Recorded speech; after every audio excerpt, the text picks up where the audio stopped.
Deməli, əziz kolleqalar, Neurounification modelinin 8 necə deyirlər, psixotipi artıq yazılıb. İndi onların hamısını detallı sonra tanış edəcəm.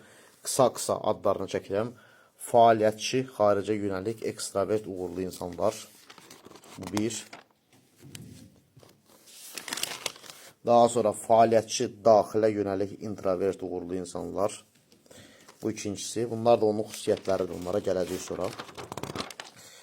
Qıcıqlanmış, qaçan, baza duyğusu, qorxu olan.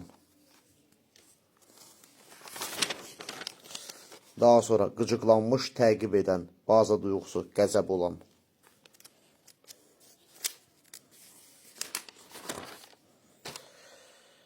Stabil, pasiv, baza duyğusu, rahatlıq olan. Beşincisi.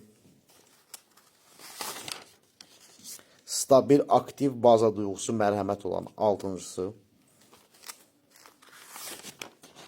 Demək olar ki, xəritə hazırdır. Yedincisi, depressiv, pasiv, baza duyğusu, kədər olan.